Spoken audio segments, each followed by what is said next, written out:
ओम ह्रीं अरहम णमो जिनाणम। सिद्धांत प्रवेशिका भाग 3 परीक्षा पे चर्चा। Chapter number 7 वारिशेन। यहाँ पर वारिशेन जो राजा श्रेणिक के पुत्र थे उनके जीवन के प्रसंग दिए हुए हैं।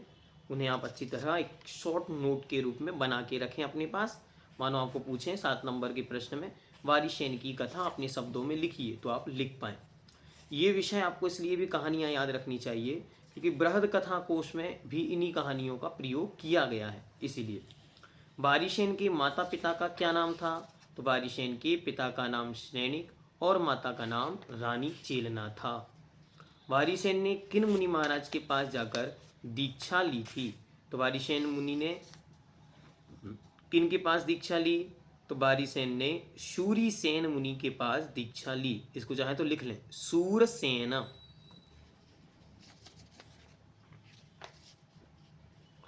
पुष्पडाल किसके लिए अपने पद से विचलित हो रहा था और क्यों?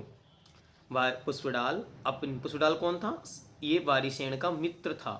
और वारिशेन एक दिन आहार करने गए और इसे अपने साथ लेकर आए और मुनि धर्म का उपदेश देकर मुनि धर्म में दीक्षित कर दिया।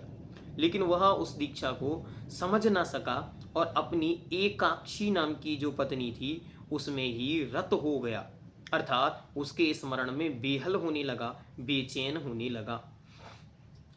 वारिशेन ने पुष्पडाल को किस तरह समझाया? जब वारिशेन को यह घटना का पता चला तो वारिशेन ने उन्हें अपने नगर राजमहल में बुलवाया और राजमहल में लेकर गए और अपनी माँ से कहा कि मेरी सारी पत्नियों को यहाँ पर बुलाओ। वे सारी की सारी इस प्रकार से आईं और वारिशेन ने पुष्पडाल से कहा, देखो ये मेरा वैभव है, अगर आप चाहते हो तो इसे स्वीकार कर लो। उसे देखते ही पुष्पडाल लज्जित हो गया और उसे समझ में आया कि देखो मैंने कितनी बड़ी गलती की। इनके पास इतनी सुंदर सुंदर कन्याएं स्त्री के रूप में थीं, इतना बड़ा राजमहल सब कुछ था और मेरे पास तो कुछ भी नहीं। उस चोर का क्या नाम था जिसने सेठानी का हार चुराया था? तो उस चोर का नाम क्या था? तो उस चोर का नाम था विद्युच्चर चोर। क्या नाम था? विद्युच्चर चोर। नेक्स्ट चैप्टर नंबर 8 अहिंसा। अहिंसा के विषय में अच्छी तरह आपको ध्यान रखना कि हिंसा 4 प्रकार की होती है, संकल्पी, आरंभी, उद्योगी और विरोधी। इस हिंसा से बचना ही अहिंसा कहलाती है। फिर अहिंसा भी 2 प्रकार की, एक अहिंसानुव्रत रूप में और एक अहिंसा महाव्रत के रूप में। जब पूर्ण रूप से मन वचन काय के 9 प्रकार से संपूर्ण हिंसा का त्याग कर दिया जाता है तब वो कहलाती है अहिंसा महाव्रत। और जब वह हिंसा स्थूल रूप से त्याग की जाती है तब वो कहलाता है अहिंसानुव्रत। अहिंसा किसे कहते हैं?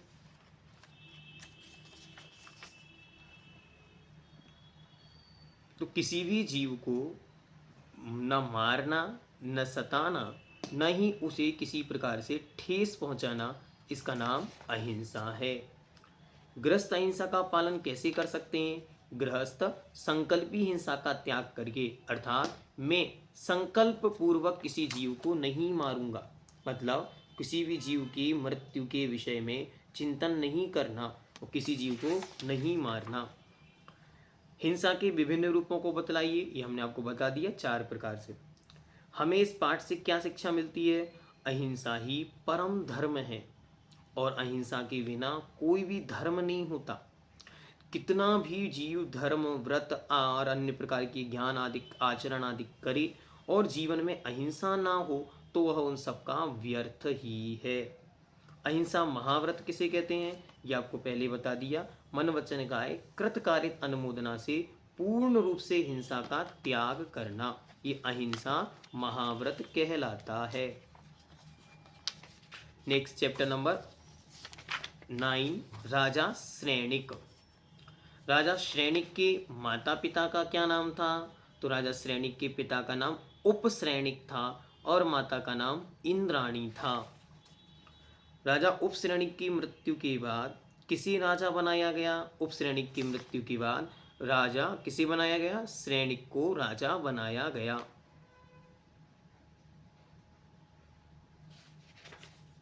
श्रेणिक का विवाह किससे हुआ? श्रेणिक का विवाह भगवान महावीर स्वामी की मौसी रानी चेलना से हुआ। राजा श्रेणिक ने किन मुनिराज के ऊपर उपसर्ग किया? यशोधर मुनि। राजा श्रेणिक को तीर्थंकर प्रकृति का वंद कब हुआ था? जब वह भगवान वर्धमान महावीर स्वामी के समूह शरण में गए, तब उन्हें तीर्थंकर प्रकृति का वंद हुआ। चैप्टर नंबर 10 ध्यान। ध्यान कितने प्रकार के? ध्यान किसे कहते हैं और उसके कितने भेद हैं? तो किसी एक आलम्बन पर मन को केंद्रित करना ध्यान है। और ध्यान के 4 भेद हैं: आर्त ध्यान, रौद्र ध्यान, धर्म ध्यान और शुक्ल ध्यान। रौद्र ध्यान का स्वरूप स्पष्ट कीजिए। रौद्र ध्यान क्या है? तो रौद्र शब्द का अर्थ होता है क्रूर, अर्थात क्रूर परिणामों को रौद्र ध्यान कहते हैं, या पाप आदि को करते हुए उनमें अत्यंत डूबकर उनका आनंद मनाना, इसका नाम रौद्र ध्यान है। रौद्र ध्यान कितने प्रकार का? 4 प्रकार का: हिंसानंदी, मृषानंदी, चौर्यानंदी और परिग्रहानंदी। धर्म ध्यान के अन्य भेद बतलाइए। तो धर्म ध्यान के अनेक प्रकार से भेद होते हैं। 4 तो सामान्य से हैं ही, जो आपने हर स्थान पर पढ़े हैं: आज्ञा विचय, विपाक विचय, अपाय विचय और संस्थान विचय। इनके अलावा और अन्य क्या हैं? तो कहते हैं आज्ञा विचय, अपाय विचय, उपाय विचय, जीव विचय, भव विचय, विपाक विचय, विराग विचय, हेतु विचय, अजीव विचय और संस्थान विचय। मोक्ष के लिए कौन सा ध्यान कार्यकारी है? तो मोक्ष के लिए यद्यपि धर्म ध्यान और शुक्ल ध्यान दोनों ही कार्यकारी हैं, लेकिन साक्षात मोक्ष का कारण शुक्ल ध्यान है। दुर्गति के कौन से कारण हैं? तो आचार्यों ने लिखा परे मोक्ष हेतु। बाद वाले 2 धर्म ध्यान और शुक्ल ध्यान मोक्ष के हेतु अर्थात कारण हैं, और उसके पहले के ये 2 ध्यान आर्त ध्यान और रौद्र ध्यान ये दुर्गति या संसार के कारण हैं। किसी ने प्रश्न पूछा कि हमको शुक्ल ध्यान समझ में नहीं आते, तो एक बार अच्छी तरह शुक्ल ध्यान की परिभाषाओं को पढ़ें। पहला है पृथकत्व वितर्क। तो पृथकत्व, वितर्क, विचार 3 शब्द हैं। तो पृथक मतलब होता है अलग अलग हैं, विचार अर्थात श्रुतक ज्ञान, तो वितर्क मतलब होता है श्रुतक ज्ञान। तो वितर्क जिसमें मतलब कोई ओम, कोई ह्रीम आदि पर चिंतन कर रहा है, ओम ह्रीम श्रीम आदि। फिर एकत्व वितर्क अविचार, जिसमें एक पर ही चिंतन हो रहा है और विचार नहीं होता। विचार मतलब होता है पलटना, मन से वचन पर, वचन से काय पर आदि, तो जिसमें पलटन नहीं होती, वह कहलाता है अविचार। एकत्व विचार अविचार। फिर तीसरा है सूक्ष्म क्रिया प्रतिपादि। सूक्ष्म अर्थात थोड़ी सी, क्रिया मतलब होती है काय योग, तो जहाँ थोड़ा सा काय योग शेष है, मतलब काय योग में जो होता है वह। और चौथा है विपरीत क्रिया निवृत्तिनी। विपरीत मतलब विशिष्ट रूप से निकल चुकी है क्रिया जिनकी, मतलब जब उस अरिहंत अवस्था में 14वें गुण स्थानवर्ती जीव के कोई भी योग नहीं बचता, योग मतलब न मन न वचन न काय, उस समय जो ध्यान होता है उसे कह लेते हैं पृथक, उसे कहते हैं विपरीत क्रिया निवृत्ति नामक शुक्ल ध्यान। और यहाँ पे चैप्टर नंबर 11 श्रुत पंचमी। श्रुत पंचमी पर्व। श्रुत पंचमी पर्व कब मनाया जाता है?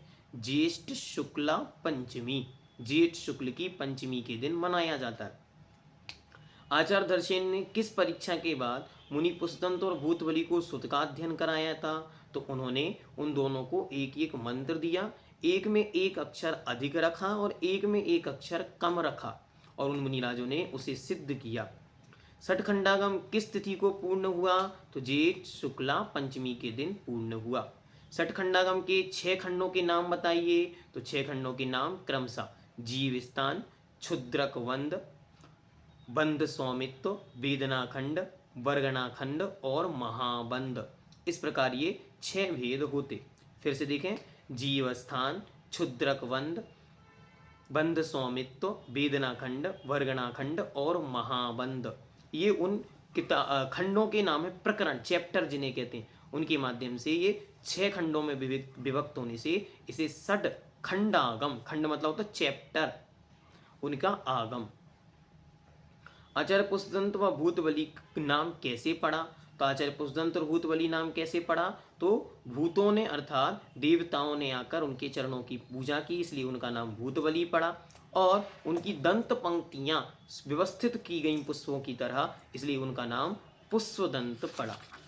इसके बाद अंत में है आपकी आलोचना पाठ। तो आलोचना पाठ के रचयिता कौन है? आलोचना पाठ के रचयिता हैं जोहरी प्रसाद जी। और इसमें से कोई यदि पंक्ति आपको पूछी जाए कि ये कहाँ की पंक्ति है, तो आपको ध्यान रखना है आलोचना पाठ की पंक्तियों को। इसी के साथ आप सभी के इस वर्ष 2024 के परीक्षा के लिए आप सभी को बहुत बहुत शुभकामनाएं। बहुत अच्छी तरह सारे ग्रंथों का सारभूत ये सिद्धांत प्रवेशिका के 3 भागों का स्वाध्याय यहाँ पर पूर्ण किया गया। आपको हर चीज़ की लिंक, रिकॉर्डिंग्स, वीडियो सब कुछ उपलब्ध है। ये नंबर आपको दिया गया है, इस नंबर पर आप चाहें तो मैसेज, व्हाट्सएप मैसेज करके ग्रुप भी ज्वाइन कर लें। 7987353830। रिपीट करता हूँ, 7987353830। यदि आपको ये सारी सीरीज अच्छी लगी, पढ़ने में आनंद आया, तो आप प्रयास करें कि अधिक से अधिक लोगों को हम इन्हें शेयर करके और उन्हें जोड़ करके धर्म लाभ करेंगे। ये निरंतर ये विषय सारे संसार को उपलब्ध हो, ऐसा प्रकल्प पुरुषार्थ हम सबको करना चाहिए। देखें, हमारे पास एक छोटा सा यहाँ से निकाल कर और फॉरवर्ड करना होता है, और वहाँ पर लोगों को कितना लाभ उसके माध्यम से होता।